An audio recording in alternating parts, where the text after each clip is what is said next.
চলছে আমাদের জৈন ধর্ম এবং দর্শন সংক্রান্ত ভিডিও সিরিজ। এই সিরিজে আমরা আলোচনা করছি জৈন দর্শন, জীবতত্ত্ব, কর্মতত্ত্ব এবং তীর্থঙ্কর ভগবানদের জীবনী। আমরা এই সিরিজে দেখতে পাই কিভাবে জৈন মতে কর্ম আমাদের আত্মার উপরে প্রভাব ফেলে, কিভাবে পুণ্য ও পাপ কর্ম আমার আত্মার বন্ধন ঘটায় এবং মোক্ষ লাভের জন্য আমাদের কি করণীয়। তো এই যদি আমার ভিডিও সিরিজ ভালো লাগে তাহলে একটু লাইক এবং শেয়ার করতে ভুলবেন না এবং চ্যানেলটি সাবস্ক্রাইব করতে ভুলবেন না। সেই সঙ্গে বেল আইকনে প্রেস দিয়ে আপনারা যাতে সবচাইতে আগে আমার নোটিফিকেশন পেয়ে যান সেটাও আপনাদের কাছে করার জন্য অনুরোধ করছি। তো আমরা ইতিমধ্যে আলোচনা করেছি জৈন ধর্মের ইতিহাস, আমরা আলোচনা করেছি তীর্থঙ্কর ভগবান ঋষভনাথের জীবনী, যিনি এই অবসর্পিণীতে জৈন ধর্মের প্রথম প্রবর্তক বা আদি প্রবর্তক। তারপর আমরা চর্চা করেছি জীবতত্ত্ব, আমরা চর্চা করেছি জৈন মতে কর্মমীমাংসা। এবার একটা ভীষণ গুরুত্বপূর্ণ বিষয় আমরা আলোচনা করব, সেটা হচ্ছে 24তম তীর্থঙ্কর ভগবান মহাবীরের জীবনী। আমরা অনেকের মধ্যে এই ধারণাটা আছে যে ভগবান মহাবীর জৈন ধর্মের প্রবর্তক। এটা সম্পূর্ণ ভুল ধারণা। আমি আমার ভিডিও সিরিজের আগের ভিডিওগুলোতেই দেখিয়েছি যে ভগবান মহাবীর উনি জৈন ধর্মের প্রবর্তক নন। জৈন ধর্মের আদি প্রবর্তক হলেন ভগবান ঋষভদেব। ভগবান ঋষভদেব কখন জন্মগ্রহণ করেছিলেন ইতিহাস তার কোনো সন্ধান দিতে পারে না, কিন্তু আমরা জৈন পুরাণ কাহিনী এবং কিংবদন্তি থেকে তার সময়ের একটা অনুমান করতে পারি, যেটা প্রাগৈতিহাসিক কালের চাইতেও অনেক অনেক আগে। কিন্তু তারপর আমাদের যিনি 23তম তীর্থঙ্কর, সেই 23তম তীর্থঙ্কর ভগবান পার্শ্বনাথ যে ঐতিহাসিক ব্যক্তি, আজকে সেটা প্রমাণিত। স্বাভাবিকভাবেই ভগবান মহাবীর তিনি জৈন ধর্মের প্রবর্তক হতে পারেন না, কারণ তার আগেই 23তম তীর্থঙ্কর ভগবান পার্শ্বনাথ তিনি এসে গেছিলেন পৃথিবীতে। ভগবান মহাবীর হচ্ছেন জৈন ধর্মের 24তম প্রবর্তক। তো তিনি চতুর্বিধ ধর্মসংঘ স্থাপন করেছিলেন এবং মোক্ষ অর্জন করেছেন। এখন সিদ্ধ লোকে সিদ্ধ বুদ্ধ মুক্ত আত্মা হিসেবে তিনি বিরাজ করছেন। তো আমরা যেটুকু জানি সেটা শ্বেতাম্বর পরম্পরা অনুসারে আমরা যা জেনেছি সেটা আগে আমরা চর্চা করব। তারপর আমরা দিগম্বর পরম্পরা অনুসারে ভগবান মহাবীরের জীবনী আলোচনা করব।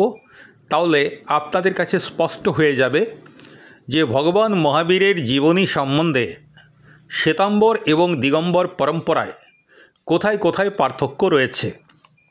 তো যাই হোক, এখন আমরা জানি এক জন্মে কেউ মোক্ষ লাভ করতে পারে না।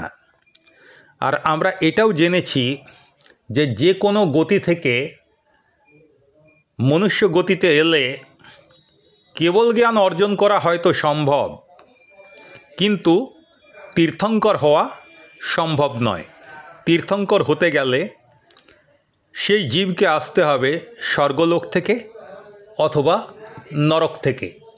তো ভগবান মহাবীরের জীবন থেকে আমরা যেটা জানতে পাচ্ছি যে উনি তার 27তম জন্মে ভগবান মহাবীর রূপে জন্মগ্রহণ করেছিলেন এবং তিনি চতুর্বিধ ধর্মসংঘ স্থাপন করে আমাদেরকে এই পঞ্চমকালের মানুষকে মোক্ষমার্গের পথ দেখিয়ে তিনি সিদ্ধত্ব অর্জন করেছেন। তাহলে উনি ওই 27তম জন্মে ভগবান মহাবীর রূপে জন্মগ্রহণ করেছিলেন। তার আগের জন্মে হয় তিনি স্বর্গে ছিলেন, নয় তিনি নরকে ছিলেন। তো কোথায় ছিলেন সেটা আমরা এবার একটু দেখি। 26তম জন্মে অর্থাৎ ঠিক এর পূর্বজন্মে নির্মল চরিত্র রক্ষা করে ভগবান মহাবীরের জীব 10ম স্বর্গ অর্থাৎ প্রাণত দেবলোকে জন্মগ্রহণ করেন। সেখানে তার আয়ু ছিল 20 সাগরোপম। আমি বারবার পল্লবম এবং সাগরোপম এই দুটো কথা বলি, এই দুটো হচ্ছে সময়ের ইউনিট বা সংখ্যার একক বলতে পারেন। সময়ের ইউনিট না বলে সংখ্যার ইউনিট বলা ভালো, সংখ্যার একক। মানে এই যে সাগরোপম, এটা এত দীর্ঘকাল যে আমাদের কল্পনার বাইরে। তো জৈন ধর্ম অনুযায়ী প্রাণত দেবলোক এটা হচ্ছে 10ম স্তরের দেবলোক। এটি অত্যন্ত উচ্চমানের এক আত্মিক অবস্থান। আর পুণ্ডরিক বিমানে তিনি ছিলেন। পুণ্ডরিক একটি ঐশ্বর্যপূর্ণ দেব বিমান। আর পুষ্যোত্তর মানে নির্দিষ্ট নক্ষত্রের অধীন উচ্চতর অবস্থান। তো যাই হোক, 26তম ভাবে উনি দেবলোকে ছিলেন। তারপর তিনি জন্মগ্রহণ করছেন, আমরা দেখতে পাচ্ছি প্রথমেই এক ব্রাহ্মণী দেবানন্দার গর্ভে। তো তার আগে একটু চর্চা করে নিই বিষয়টা, কেন ব্রাহ্মণী দেবানন্দার গর্ভে জন্মগ্রহণ করছেন বা কেন তাকে আবার এরপরে ব্রাহ্মণী দেবানন্দার গর্ভে জন্মগ্রহণ করছেন, অথচ আমরা বলছি তিনি রাজা সিদ্ধার্থ এবং রানী ত্রিশলার সন্তান। কিভাবে হয় এটা এখানে একটু চর্চা করে নিই। তীর্থঙ্করত্ব এবং কেবল জ্ঞান বিশেষভাবে মনুষ্যভাবেই লাভ করা সম্ভব। যেটা বলছিলাম, 4টি গতি থেকে আসা জীব সাধারণ কেবলই হতে পারে, কিন্তু তীর্থঙ্করের আত্মা শুধু নরক বা দেবগতি থেকে আসেন। তো শ্রমণ ভগবান মহাবীর মতি, শ্রুত ও অবধি এই 3 জ্ঞান সঙ্গে নিয়ে প্রাণত সৌধর্ম দেবলোক থেকে চ্যুত হয়ে আষাঢ় শুক্লা ষষ্ঠমীর দিন, তারিখটা কত ছিল, তিথিটা আষাঢ় শুক্লা ষষ্ঠীর দিন, ব্রাহ্মণ কুলে কোডাল গোত্রীয় শ্রী ঋষভদেব ব্রাহ্মণের পত্নী দেবানন্দা ব্রাহ্মণীর গর্ভে অবতীর্ণ হন। এখন জৈন ধর্মে একটা ট্র্যাডিশন আছে যেটা যে তীর্থঙ্কর চক্রবর্তী বলদেব এবং বাসুদেবের মতো যারা অতুলনীয় আত্মা, তাদের জন্যে সাধারণ নিয়ম এটাই যে তাদের অন্তিম জন্ম হয় উচ্চ কুলে, উচ্চবংশীয়, উগ্রবংশীয়, ভোগবংশীয়, ক্ষত্রিয় বংশীয়, ইক্ষ্বাকু বংশীয়, কৌরব্য বংশীয় বা হরিবংশ বংশীয় ইত্যাদি বিশাল কুলে তাদের জন্ম হয়। অথচ মহাবীরের জীব একজন সামান্য দরিদ্রা ব্রাহ্মণীর গর্ভে জন্ম নিলেন। তো এটা তো হওয়ার কথা নয়। তাই 82-83 দিনের পর সৌধর্ম দেবলোকের ইন্দ্র তিনি হরিণৈ গমেশী নামক দেবতাকে ডেকে বললেন যে তুমি যাও, গিয়ে গর্ভ পরাবর্তন করো। তুমি এক্ষুনি ব্রাহ্মণকুণ্ড নগরে গিয়ে দেবানন্দা ব্রাহ্মণীর গর্ভ থেকে ভগবানের জীবকে গ্রহণ করে উত্তর ক্ষত্রিয়কুণ্ড নগরে গমন করো এবং সেখানে বিরাজমান রাজা সিদ্ধার্থের রানী ত্রিশলার গর্ভে সেই জীবকে স্থাপন করো। আর ত্রিশলার গর্ভে যে জীব রয়েছে তাকে নিয়ে এসে দেবানন্দার গর্ভে স্থাপন করো। তো ইন্দ্রের এই আদেশ পেয়েই হরিণৈ গমেশী দেবতা তিনি বিদ্যুতের থেকেও দ্রুত গতিতে মধ্যরাত্রেই ব্রাহ্মণকুণ্ড নগরের ব্রাহ্মণ ঋষভ দত্তের বাড়িতে প্রবেশ করেন এবং নিদ্রিতা দেবানন্দার গর্ভ থেকে দৈবশক্তির দ্বারা সেই গর্ভকে তার করকমলে ধারণ করে নিকটস্থ ক্ষত্রিয়কুণ্ড নগরে আসেন। সেখানে জ্ঞাত ক্ষত্রিয়, কাশ্যপ গোত্রীয় এবং জ্ঞাত্রীকুলের রাজা সিদ্ধার্থের রাজপ্রাসাদে নিদ্রিতা অবস্থায় ছিলেন রানী ত্রিশলা। তো হরিণৈগমেশী দেব রানী ত্রিশলার শয়নকক্ষে প্রবেশ করেন। তিনি প্রথমে ত্রিশলার গর্ভস্থিত কন্যারূপ গর্ভটিকে বাইরে নিয়ে এলেন এবং সেখানে ভগবানের গর্ভ স্থাপন করলেন এবং তারপর সেই কন্যারূপ গর্ভকে নিয়ে আবার দেবানন্দার গর্ভে স্থাপন করে এলেন। এইবার আমি একটা প্রশ্ন যেটা প্রথমে রেখেছিলাম যে কেন ভগবান মহাবীরকে নীচ দরিদ্র কুলে প্রথমে কেন তাকে জন্ম নিতে হয়েছিল, তার কারণ আমরা কেউই কর্মের বাইরে নই, কর্মের থেকে আমরা স্বাধীন নই, কর্ম অনুযায়ী আমাদেরকে ফল ভোগ করতে হবে। ভগবান মহাবীর যখন মরীচি রূপে তিনি ছিলেন, ভগবান ঋষভদেবের পুত্র মরীচি, তখন তার মধ্যে একটা কুলের অহংকার, আমি উচ্চ কুলের রাজপুত্র, এই অহংকারটা তার মধ্যে ছিল। তো সেই অহংকারের ফলে ভগবানকে আজকে দরিদ্র কুলে জন্ম নিতে হয়েছিল। অর্থাৎ কর্মের ফল ভোগ করার ক্ষেত্রে স্বয়ং ভগবানও কিন্তু কর্মের হাত থেকে বাঁচতে পারেন না। আমরা দেখেছি আমাদের ভাগবতে যে স্বয়ং কৃষ্ণকেও, যিনি কৃষ্ণস্তু ভগবান স্বয়ং বলে বৈষ্ণবরা বিশ্বাস করেন, তাকেও কিন্তু তার কর্মফল ভোগ করতে হয়েছিল। তো এখানে যেটা আমরা এখান থেকে ধারণা করতে পারি, জৈন ধর্ম যেমন অহিংসা প্রধান ধর্ম, সেই রকম এটা কর্ম প্রধান ধর্ম। কর্মকে ভীষণ গুরুত্ব দেওয়া হয়েছে, আর কর্মের কারণে আমাদেরকে বিভিন্ন রকম ফল ভোগ করতে হয়। অতএব আমাদের উচিত হবে এটাই যে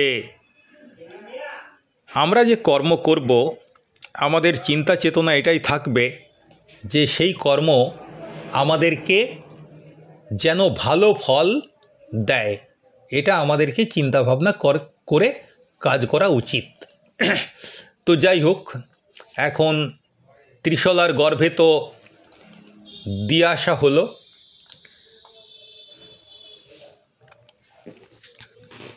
ক্ষত্রিয়ানী ত্রিশলা সেই দিনই গর্ভ সংস্থাপনের পর মধ্যরাত্রিতে তিনি 14টি মহাস্বপ্ন দর্শন করলেন, শুভ স্বপ্ন দর্শন করলেন।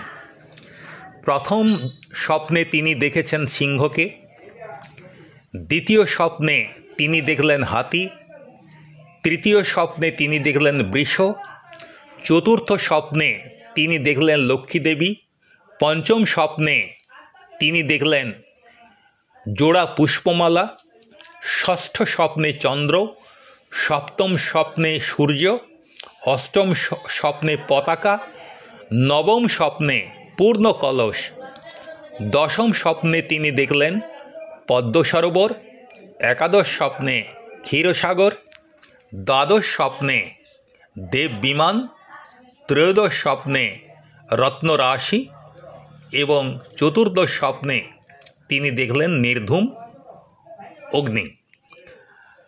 তো প্রথমে দেবানন্দা মাতাও কিন্তু তন্দ্রাবস্থায় এই 14টি মহাস্বপ্ন দর্শন করেছিলেন। এই 14টি মহাস্বপ্নের নাম শুনেই আমাদের মনে পড়ে যাচ্ছে যে ভগবান ঋষভদেব যখন মরুদেবীর গর্ভে আসেন, তখন মাতা মরুদেবীও কিন্তু 14টি স্বপ্ন দেখেছিলেন। এখানে কতকগুলো গুরুত্বপূর্ণ বিষয় আছে, যেগুলো প্রথম তীর্থঙ্করের মাতা কিন্তু প্রথম স্বপ্নে সিংহ দেখেননি, তিনি দেখেছিলেন বৃষ। তো প্রথম তীর্থঙ্করের মাতা প্রথম স্বপ্নে বৃষ দর্শন করেন, আর শেষ তীর্থঙ্করের মাতা প্রথম স্বপ্নে সিংহ দর্শন করেন। আর বাকি যে 22 জন তীর্থঙ্কর, তাদের মায়েরা প্রথম স্বপ্নে হস্তি দর্শন করেন। আর যখন তীর্থঙ্করের আত্মা দেবলোক থেকে চ্যুত হন তখন মাতা স্বপ্নে বিমান দর্শন করেন, আর যদি তিনি নরক থেকে আসেন তবে তিনি ভবন দর্শন করেন। এখানে একটা এই বিষয়টাও কিন্তু মনে রাখার দরকার আছে। যখনই দেব বিমান দেখবেন তখন বুঝতে হবে যে তীর্থঙ্করের জীব স্বর্গ থেকে অবতীর্ণ হচ্ছেন, আর যখন তীর্থঙ্করের মাতা ভবন দর্শন করবেন স্বপ্নে তখন বুঝতে হবে যে তীর্থঙ্করের জীব নরক থেকে, অধোলোক থেকে তিনি উঠে আসছেন। আর তীর্থঙ্করের অথবা চক্রবর্তীদের মাতা, তীর্থঙ্কর অথবা চক্রবর্তীদের মাতা 14টি স্বপ্ন দেখেন, বাসুদেবের মাতা 7টি স্বপ্ন দেখেন, বলদেবের মাতা 4টি স্বপ্ন দেখেন এবং মাণ্ডলিকের মাতা 1টি স্বপ্ন দর্শন করেন। তো যাই হোক, ভগবান মহাবীরের জন্ম আলোচনা করতে গিয়ে, গর্ভে অবতরণ আলোচনা করতে গিয়ে আমরা কতকগুলো তাত্ত্বিক জিনিস জানলাম। এরপর হচ্ছে জন্ম কল্যাণকের উৎসব। আমরা জানি যখন কোনো তীর্থঙ্কর ভগবান জন্মগ্রহণ করেন তখন দেবরাজ ইন্দ্র সেই তীর্থঙ্কর ভগবানকে, তীর্থঙ্কর শিশুকে মেরু পর্বতে নিয়ে গিয়ে তার অভিষেক করেন এবং জন্ম কল্যাণক উৎসব পালন করেন। তো জন্মের আগে কি হয় সেটাও আমরা একটু চর্চা করি। আমরা ভগবান ঋষভদেবের জীবনী যখন আলোচনা করেছিলাম তখনও এই বিষয়গুলো চর্চায় এসেছিল, যারা দেখেননি তারা দেখে নিতে পারেন। তখন ভগবান মহাবীরের যখন জন্ম হচ্ছে সেই সময় কালচক্রের 4র্থ আরা চলছিল, অর্থাৎ দুসমা আরা সেই সময় চলমান ছিল। দুসমা আরা প্রায় শেষ পর্যায়ে এসে পৌঁছে গেছে। পঞ্চম আরা শুরু হতে তখনও 74 বছর 11 মাস 7.5 দিন বাকি ছিল। কতদিন বাকি ছিল? 74 বছর 11 মাস এবং 7.5 দিন। সময়টা ছিল গ্রীষ্ম ঋতু। এই সময় চৈত্র মাসের শুক্লা ত্রয়োদশী তিথিতে 9 মাস 7.5 দিন পূর্ণ হলে মধ্যরাত্রির সময় ক্ষত্রিয়কুণ্ড গ্রামে মা ত্রিশলার গর্ভ থেকে ভগবান মহাবীর জন্মগ্রহণ করলেন। চিরাচরিত নিয়ম অনুযায়ী তীর্থঙ্করের জন্মের পুণ্য প্রভাবে তার জন্মের সময়ে প্রসব কার্যের অধিকারিণী 56 জন দিককুমারী দেবীর সিংহাসন কেঁপে উঠল। তারা তখন অবধি জ্ঞান দ্বারা জানতে পারলেন যে ভগবান জন্ম নিচ্ছেন। তৎক্ষণাৎ তারা সেই রাত্রেই দৈব শক্তির সাহায্যে অতি দ্রুত জন্মস্থান অভিমুখে রওনা হলেন এবং সেখানে পৌঁছে তারা ভগবান ও তার মাতাকে প্রণাম করে দিব্য কদলী গৃহে মা এবং শিশুকে স্নান করালেন, গায়ে সুগন্ধি প্রলেপ দিলেন এবং তাদেরকে বস্ত্র ও অলঙ্কারে সজ্জিত করলেন এবং স্তব, স্তুতি ও ভক্তি সহকারে এই জিনেন্দ্র পরমাত্মার বন্দনা করে তারা বিদায় নিলেন। তো তারা তো চলে গেলেন। এই সময় যখন ভগবান মহাবীরের জন্ম হলো সেই সময় সৌধর্ম দেবলোকের ইন্দ্র, যার নাম হচ্ছে শক্র বা বলা হয় শক্রেন্দ্র, তিনি তার অবধি জ্ঞান দ্বারা তীর্থঙ্কর ভগবানের জন্ম সংবাদ জানতে পারলেন এবং তিনি তার জায়গায় থেকেই, ওখান থেকেই অবধি জ্ঞানের দ্বারাই ভগবানের দর্শন করলেন, ভগবানকে বন্দনা করলেন এবং ভগবানের স্তব করলেন। এরপর সেই তীর্থঙ্কর ভগবানের জন্মাভিষেক উৎসব মেরু পর্বতে অনুষ্ঠিত করার সংকল্প নিয়ে দেবলোকের অন্যান্য দেবদেবীদের তিনি আহ্বান জানালেন, তিনি আমন্ত্রণ জানালেন। তো এই আমন্ত্রণ, ইন্দ্রের এই আমন্ত্রণ দেবদেবীরা সবাই সানন্দে গ্রহণ করলেন এবং অসংখ্য দেবদেবী ও 83 জন ইন্দ্র তারা মেরু পর্বতে পৌঁছালেন। এরপর কি হলো এটা আমরা জানব পরের ভিডিওতে। আজকে এই পর্যন্তই। ভিডিওটা সংক্ষেপে করার উদ্দেশ্যে এটুকু করলাম। আপনাদের যদি লাইক এবং কমেন্ট পাই এবং আপনারা যদি সাবস্ক্রাইব করেন তাহলে আমি উৎসাহিত হব। বিষয়টা একটু ভেবে দেখতে পারেন। আজকে এই পর্যন্তই। প্রত্যেককে সাদর জয় জিনেন্দ্র এবং নমস্কার।